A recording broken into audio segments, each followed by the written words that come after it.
Maghahanap lang ako ng lakas ng loob at ikikwento ko din ito kina Sir Dave at Gayden. Baka sakaling matulungan pa nila akong malutas tong pinoproblema ko.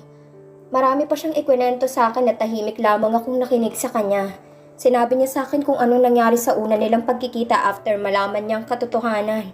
Nagsuntukan daw muna sila bago naging ayos ang lahat sa pagitan nilang dalawa. Kalauna naging instant mag-best friend na daw sila. Kaya pinakiusapan niya itong bantayan ako. Nagalit pa daw siya kay Gayden dati nung nasa US pa siya kasi sinabi daw nitong liligawan niya na lang ako para siguradong wala nang manliligaw sa akin kapag naging boyfriend ko na siya. Kung malapit lang daw ang States baka daw nabugbog niya na ito. Tama ba namang yun ang magiging solusyon nito para masigurado nitong bantay sarado ako? Napagod na daw kasi ito kakasita sa mga lalaking nagtangkang manligaw sa akin. Kaya pala yung iba isang araw lang naglalakas loob. Kinabukasan para na akong may sakit na iniiwasan. Yung pala kagagawan lahat yun ni Gayden. Pero hindi nakaligtas kay Sir Dave yung pangalan na binanggit ko kanina. Kaya pala gano'n na lang ang reaksyon niya kanina nung binanggit kong pangalan nito kasi sinabi daw ni Gayden sa kanya na ito lang daw ang nag-iisang porsigido at hindi natakot sa pagbabanta niya. Paanong matatakot? Isa pang lalaki na yun sa mga maliligalig at makukulit kong kaklase. Naputol ang pag-uusap namin nang may kumalampag sa pintuan ng silid ko. Kuya, ilabas mo na si Dal. Mamaya na yung mukbang mo. Natatawang tawag ni Gayden sa amin sa labas. Hindi pa pala umuwi ang loko. Binitawan niya ang mga kamay ko at tila nahihiya pa ito sa kalokohang naisip ng kapatid niya. Kuya, open the door. Kanina pa kayo dyan ah. Naboboard na ako dito sa labas. Sigaw nito ulit. Go home, Lucas. We're doing something. Sabat nito pero pinanlakihan ko siya ng mata. Baka kung anong isipin ni Gayden na ginagawa namin dito. Dal! Open this door, please. Nagsisimula ng mairita si Sir Dave base sa ekspresyon ng mukha nito. Hinawakan ko ang kamay niya para kumalma ito. Nakakatuwa pala to si Gayden pagdating sa kuya niya. Napakakulit pala talaga. Pero kahit nakukulitan si Sir Dave dito, alam kong mahal niya ang kapatid niya. Nararamdaman ko yun. Come. Hinawakan niya ang kamay ko para alalayan akong makatayo. Inayos niya pa muna ang t-shirt niya na suot ko. Hinila niya pa ang laylayan nito para umabot sa tuhod ko. Pero umangat lang ulit ito. Nung akmang magrereklamo pa ito sa suot ko'y inunahan ko na. May shorts po ako, Sir Dave. Tsaka masyadong malaking pajama mo po. Magmumukha akong payaso kapag sinuot ko yun. But don't you think it's a little bit skimpy, baby? Nope. Ganito ang uso sa mga kaedad ko, sir. Yung mga ka-generation ko nga, mas maiksi pa yung suot kesa dito. Pa-as if ko pa na akala mo talaga'y mahilig ako sa mga ganitong shorts. Pero deep inside, hindi naman talaga ako mahilig sa ganito kaiksi. No choice lang ako ngayon. But I will not allow you to wear like that. Lalo na kapag lalabas tayo. He said with finality na alam kong hindi na talaga mababali. Pero bakit ko ba hinahayaan ang mokong na to? Hindi ko pa naman siya boyfriend. Kung makabakod naman to, wagas. No, I will wear whatever I want. Tsaka kahit hindi ako katangkaran, makinis naman tong legs ko. Kaya sakto lang naman. No baby, you won't do that. Bakit? Ano ba kita? Nagsukatan kami ng tinging dalawa. Pero agad din namang naputol nung kinalampag na naman ni Gayden ang pinto. Not allowed, baby. Not allowed. Final. And to answer your question kung ano mo ko, I'm your boyfriend, baby. Remember we kissed already. You kissed me. And that mean. Kailangan mo akong panagutan. Hindi na ako nakasagot sa kanya dahil hinila na ako nito palabas ng silid. Nabitin ang kamay ni Gayden sa ere. Siguro kakatok na naman ito para buksan na ni Sir Dave ang pinto. Alam mo kuya, napakadamot mo talaga. Minsan nga lang ako bumisita dito. Ayaw mo pa ipahiram si Dal sa akin. Why are you still here, Lucas? Di ba sabi ko sa'yo umuwi ka na? Tanong nito kay Gayden pero tinago niya pa rin ako sa likod niya. Kulit mo din kuya no. Sabi ko nga na-miss ko si Dal. Saglit lang kasi. Sinilip niya ako. Dal, tara dun tayo. Tinaas niya ang kanyang kamay para ubutin ako pero hinawi ito ni Sir Dave. Will you stop calling me kuya? 2 taon lang ang tanda ko sa'yo, gago. Alam mo kuya, bad influence ka talaga. Ayaw mong patawag ng kuya, mas matanda ka naman talaga sa akin. Tsaka napakahilig mo na akong murahin. Di ka ba nahihiya kay baby doll ko? Baka kung ano-anong matutunan niya sa'yo ah. Hindi ko na hinintay na matapos ang bangayan nila. Kailangan ko na pumunta sa kusina para magluto o di kaya magligpit. Sige na, Sir Dave, magbanding muna kayo. Sabi ko tsaka umalis na sa likod niya. Huwag ka na magluto, baby. Pahabol ni Sir Dave sa akin. Plano ko pa naman sanang magluto ng pininyahang manok, kaso may dala ng pagkain si Gaiden. Sure ka ba? Kumakain ka nung dala ni Gaiden? Yes, baby, I'm fine. Sagot niya. Nahihiya tuloy ako kay Gaiden dahil wala itong pakundangan kung tawagin akong baby sa harap ng kapatid niya. Dumiretso na ako sa kusina at niligpit ang mga hinanda kong sahog. Inayos ko din ang mga pagkain dala ni Gaiden para makakain na kaming tatlo. Konti lang naman palang kinain ni Gaiden. Siguro hinintay pa niya kami. Pinagsaluhan namin ang dala niya. Pero piling ko ako lang ata yung nag-e-enjoy. Pero deadman na. Bahala silang dalawa. Basta ako gustong gusto kong mga to. Paborito ko kaya to. Dati pangarap ko lang kumain ito. Pero ngayon ang limokbang na. I already filed the TRO against Stella, kuya. Hindi na ito makakalapit pa kay Dal. Natigilan ako sa pagsubo. It's the first time na napag-usapan ng tungkol sa nangyari sa amin ni Stella. Tumingin ako kay Sir Dave pero seryoso lang ang mukha nito. Ganon din si Gaiden. Wala nang bakas ng pagkaligalig nito kanina. Good. Simpleng sagot ni Sir Dave. That woman is crazy, kuya. She's obsessed. Ano bang pinakain mo dun? Natatawang saad nito. Your mouth, Lucas. He warned. What? I'm just asking. Nagkibit-balikat pa ito na parang wala lang. Anyway, Dal, you can go out now.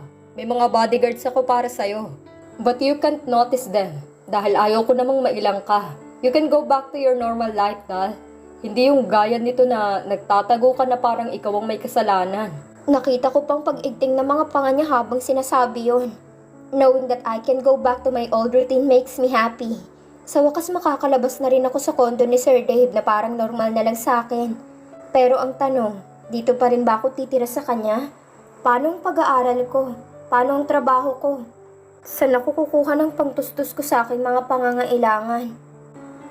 Maaga akong nagising para makapaghanda ng breakfast namin ni Sir Dave. Hotdog, itlog at bacon ang lulutuin ko ngayong umaga. Marunong naman ako magluto kasi tinuruan naman ako ni Chang na magluto nung nasa probinsya pa ako. Malungkot akong napangiti dahil naalala ko si Chang. Kumusta na kaya siya ngayon? San kaya ito naroroon? I really wanna see her. Ang dami kong gustong itanong sa kanya. At nag-aalala din ako sa kalagayan nito ngayong tumakas si Chang sa kulungan. Kung nasaan man siya ngayon, sana ligtas ito at sana maisipan niya akong hanapin. Pagkatapos kong maluto ang mga hotdogs, inayos ko ng mesa. Mag-iinit din ako ng tubig para kung kakain na si Sir Dave, ibagtitimpla ko na lang siya ng kape niya. Simula nung araw na nalaman ko tungkol sa kanila ni Gaiden, sabay na kaming dalawang kumain. Nakakalabas na din ako dito sa kondo niya. Minsan binibigyan niya ako ng pera para pang grocery ng mga kailangan namin. Binigyan niya din ako ng pera pambili ng personal kong gamit, pero nahihiya akong gastusin ito. Nagpaalam ako sa kanya maghahanap ako ng trabaho na malapit lang dito sa kondo niya. Pero hindi siya pumayag. Siya na daw ang bahala sa lahat ng gastusin ko. Pero umayaw ako. Mas mabuti sana kung payagan niya ako maghanap ng trabaho.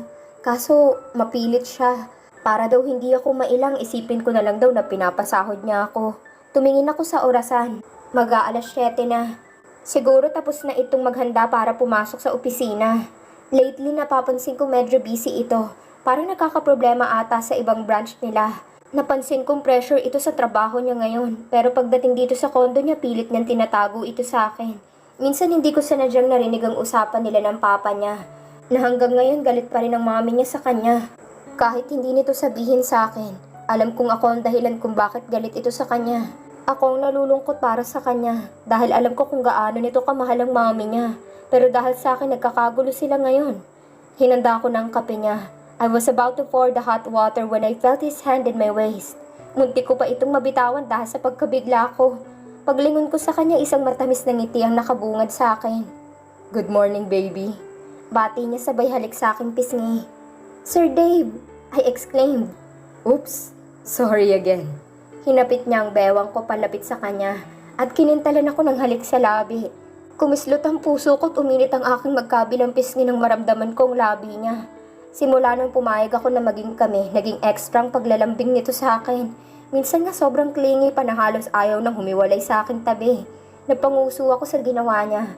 Ngunit muli nitong sinakop ang aking labi. Napakapit ako sa batok niya at mas pinalalim pa nitong paghalik sa akin. Dahan-dahang bumaba ang halik niya sa mga panga ko. I felt his stubbles touching my face and it tickles me. It gives me so much pleasure. I tilted my head to give him more access because I am enjoying what he is doing to me right now. Para akong naliliyo sa sensasyong dulot ng mga halik niya. Lahat ito'y bago sa akin. Pero nasasanay na ako dahil halos araw-araw ganito ko halikan ni Dave. Pero hanggang halik lang kami. Dahil sabi niya ihahanda niya pa daw ako. I'm trying to get used calling him his name. Cause every time I call him sir, he'll punish me. And if we talk about punishment, kakaibang paraan ng isang Dave Villarama para dyan. Baby, Aniya sa napapaos na boses. I want to kiss you more. I hummed and nodded to him. I also want more, sir. He kissed my lips again. It's rough and punishing. I know why, because of what I used to call him. But I intentionally call him that. I want to tease him kasi lalo itong nagigigil sa tuwing ginagawa ko yon. And I like it more when he's aggressive. I like his punishing kisses, yung may halong kagat at pagkasabik. He started exploring my mouth. It was so intense that I could feel that my knees are wobbling. I grasped his hair for support when I felt his hand slowly caressing my back. I felt dizzy when his kisses went down to my jaw and to my neck. A small moan escaped my mouth. Pero bago pa kung saan kami umabot, humiwalay na ito sa akin. We're both panting and catching some air. Nung maghiwalay kami, ipinatong nitong noo niya sa aking noo at ramdam ko mabigat nitong paghinga. I can't resist your charm, baby. He murmured. Matamis akong ngumiti sa kanya habang nakatingin sa mga mata niya. I really love staring at his beautiful midnight black eyes. My heart flutters every time I looked at it. I love you, Arabella. Thank you for coming into my life. He said hoarsely, and my heart thumped. Pakiramdam ko biglang dumoble ang bilis ng pagtibok nito. I love you too po. I honestly answered him. Bakit pa ako maglilihim? Yun naman talagang nararamdaman ko sa kanya. Sa tuwing kasama ko siya, ibang nararamdaman ko. By the way, wala ka bang pasok ngayon? Hindi ka ata nakasuot.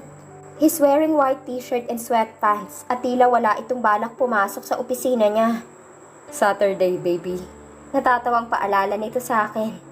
Oh, I forgot Saturday pala ngayon. Meaning off nito. Hindi ko na kasi namomonitor ang araw. Dito lang din naman kasi ako sa loob ng kondo niya. Kung aalis man ako, bibili lang ako ng kailangan namin tapos balik din naman agad. Kahit sinabi pa ni Gaiden na hindi na makakalapit sa akin si Stella. Pakiramdam ko may nakatingin pa rin sa akin sa tuwing nasa labas ako. Tsaka napapansin ko din ibang tingin ng babaeng kapitbahay namin. Yung kumausap kay Gaiden nung unang araw na bumisita ito dito. Parang may ibang kahulugan ng mga tingin pinupukol nito sa akin. Ayaw ko sana bigyan ng ibang kahulugan. Kaso iba talagang nararamdaman ko sa tuwing nakikita ko siya. Hindi lang isang beses nagpang-abot ang tingin namin. Napansin kong tuwing may binibili ako sa malapit na grocery dito. Nagkataon ding andun ito. Minsan nga naiisip kong sinusundan niya ako. Pero pilit ko lang winawaglit. Dahil wala naman akong sapat na ebidensya. Isa pa, bakit niya naman ako susundan? Wala naman akong atraso sa kanya. We stayed whole day in his condo. Kung ano-anong pinagkakaabalahan namin. Tinuruan niya akong mag-bake. Nung tanghalian siyang nagluto ng pagkain namin. Putsero ang niluto niya. At in fairness, sobrang sarap nito. Hindi ko nga akalain na marunong pala itong magluto. Sabi niya high school pa lang siya, tinuruan na siya ni Nana at ng lola ni Gina na magluto kaya siya natuto. Tsaka mas gusto niya daw kumain ng mga Filipino food. Sa hapon naman nanood lang kami ng movie sa entertainment room niya. Napakaganda nito at para akong nanonood sa sinihan. Iba pala talaga ang mga mayayaman. Pwedeng gawin kung anong maisipan nilang gawin. Naalala ko kasi nung kinetsyang pa ako. Binasag ni Chong ang TV nung minsan nalasing siya kaya wala kaming TV. Nakikinood lang ako sa kapitbahay. Pero saglit lang din dahil agad naman akong pinapauwi ni Chang. Ayaw niyang makipagkaibigan ako sa mga kapitbahay namin doon, maliban na lang sa mga suki ko sa labada. Dave, tawag ko sa kanya. Kakatapos lang naming manood ng pelikula tungkol sa batang dinukot at nakita ng pamilya nito pagkatapos ng 20 taon. What? He asked smiling. I want to ask you something. Umayos ito ng upo at humarap sa akin. It's about my dream. Dream? Tanong nito sa akin. Nagbaba ako ng tingin tsaka napabuntong hininga. Tumango ako at umusog palapit sa kanya. Last night I decided to tell him my dreams. Kasi pakiramdam ko hindi na lang ito simpleng panaginip lang. I know it has something to do about me. About my past. Minsan kahit nga kapag nag-iisa lang ako dito sa kondo, bigla na lang itong bumabalik sa alaala ko. Palagi kasi akong nananaginip tungkol sa isang batang dinukot sa park. Hindi ko alam kung may kinalaman ba to sa pagkatao ko o wala. What do you mean by that, baby? He asked. I've been dreaming about this lately. Mas tumindi lang ngayon kasi halos gabi-gabi napapanaginipan ko ito. Ikwento ko sa kanya kung anong mga nakikita ko sa aking panaginip. Kung paano dinukot ang batang babae. Yun tungkol sa kasama nitong tinatawag nitong kuya. Tsaka yung batang babae na nakausap nito sa park. Parehas kaming natahimik dalawa pagkatapos kong magkwento. Hindi ko alam kung anong iniisip niya. But I know that he's worried too. Do you know something about your parents, baby? Malungkot akong ngumiti tsaka umiling sa kanya. Dahil isa pa yan sa mga bumabagabag sa akin. Wala akong alam kahit konti tungkol sa mga magulang ko. Maliban sa kung ano lang ang sinabi ni Chang sa akin. Ang alam ko lang, si Chang nang nagpalaki sa akin kasi namatay si mama nung pinanganak ako. Hindi rin alam ni Chang kung sino ang ama ko kasi inabandona nito si mama nung nalamang nabuntis ako. Pero hindi ako sigurado eh. Sabi din kasi ni Chang, ginahasa lang daw si mama. I sighed and played with his hand. But you know what bothers me? I said and I noticed that he became curious to what I will say. Yung bata sa panaginip ko, magkakulay kami ng mata. Piling ko ako yun. Hindi ko alam pero biglang nanubig ang mga mata ko. Pakiramdam ko ako talaga yung batang yun. Pero bakit hindi nila ako hinanap? Ilang taon na ba ako ngayon? Kung sakaling ako man ang batang yun, all those years ba hinayaan na lang nilang mawala ako? Tinanggap na lang ba nilang mawala ako sa piling nila? I will help you. Hanapin natin ang tiyang mo para malaman natin ang sagot sa mga tanong mo. We'll ask Gaiden to help you. Marahan itong pinunasan ng mga luha ko gamit ang mga palad niya. Stop crying, baby. We'll find out what really happened to you. He stayed hugging me for a while at pakiramdam ko kumakalma ang puso ko sa tuwing yakap niya ako. Marahan niyang hinaplos ang aking ulo at sinuklay ang buhok ko gamit ang kanyang mga daliri. I felt the comfort in his touch. Malaking pasalamat ko sa pagligtas niya sa akin at pagpapatira niya sa akin dito sa kondo niya. His phone suddenly rang at nagkatinginan kami. Lumayo ako sa kanya para makaayos siya ng upo at masagot ang phone niya. I'll take this call, baby. Paalam niya sa akin. Tumango ako at lalayo sana sa kanya pero hinawakan niya ang kamay ko. Stay. He mouthed. Tumango ako at umayos ng upo sa kanyang tabi. What do you mean canceled? Biglang tumaas ang boses niya. No, they already signed the contract. They can't just terminate it without informing us. Bumaling ang tingin niya sa akin at nang makita nitong nakatingin ako sa kanya bigla siyang kumalma. I smiled and mouthed it's okay. Sumenyas ako nga alis ako sa tabi niya at tinuro kong upo ang sinasabi kong kakaiba para magpaalam na uupo ako doon. Napansin kong wala na itong cover ngayon. Hindi ko na narinig kung ano pang pinag-usapan nila. Pero base sa reaksyon nito kanina, pakiramdam ko may problema na naman sa kumpanya niya. Nakita kong nag-ibang reaksyon ng mukha niya nung padapa akong umupo doon. It's like I'm hugging the chair and I feel so comfortable in that position. Tinagilid ko ang aking ulo para mas maging komportable ako. I closed my eyes to relax myself. Hindi ko na pinansin ang kakaibang tingin pinukol niya sa akin. Nakita ko pang napalunok ito na tila di inaasahan ang gagawin kong pag-upo doon. Bigla akong nakaramdam ng antok. Siguro dahil hindi ako nakapag-nap ngayong tanghali. Napagod din ako kakanood ng movies mula pa kanina. Hinayaan ko ang aking sarili hanggang sa naramdaman ko na lang na may yumakap sa bewang ko mula sa aking likuran. Idinilat ko ang aking mata at gano'n na lang ang pagkagulat ko nang mabungaran kong sobrang lapit ng mukha nito sa akin. His midnight black eyes is staring at me intensely. He looked at me full of desire and lust. Parang nalalasing ang mga mata niyang nakatitig sa akin. I felt his hand went up and simply caressed my skin. Ang mainit nitong palad ay tila nagpapaliyab sa apoy na nagsisimula ng sumiklab sa kaloob-looban ko. Why are you doing this to me, baby?